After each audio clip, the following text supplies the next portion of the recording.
Obethula ubufakazi kulesi sigcawu esithinta izitatimende uColonel Mhlanganelwa Mbotho osewathatha umhlalaphansi. Mbotho uyena owathatha isitatimende Somsolwa wokuqala mhlazane eboshwa ngo-2020. Uthi umsolwa sikhona isitatimende asenza wasicikica futhi-ke wambuza imibuzo eminingi ukuqinisekisa ukuthi uphila saka akaphoqiwe ukuthi asenze. Wabuzwa-ke ukuthi ngabe ufisa ukwenza isitatimende na?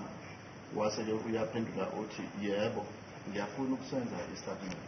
Umbuzo wesine wathi-ke ngabe khona umuntu wakufakela umoya okanye-ke waduduzela ukuthi wenze lesi sitatimende? Waphendula ukuthi cha, akekho umuntu wangifaka umoya okanye-ke wangiduduzela-ke ukuthi ngenze lesi sitatimende. Uthi emva kokwenza lesi sitatimende wambuza ukuthi ingabe ugculisekile yini ngaso futhi uyakuqonda yini akwenzayo. Umsolwa wavuma.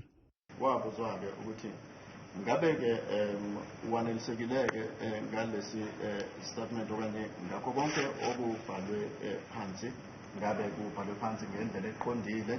Wasuyaphendula-ke uthi yebo, nganelisekile. Ummeli wakhe uthe umsolwa umtshela ukuthi wayiswa kwelinye igumbi esiteshini samaphoyisa nalapho ashaywa khona ukuze enze lesi sitatimende. Mbotho ukuphikile lokhu.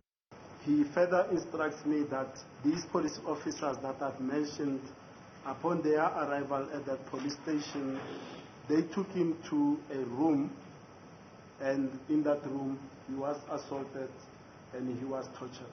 Uma ngabe-ke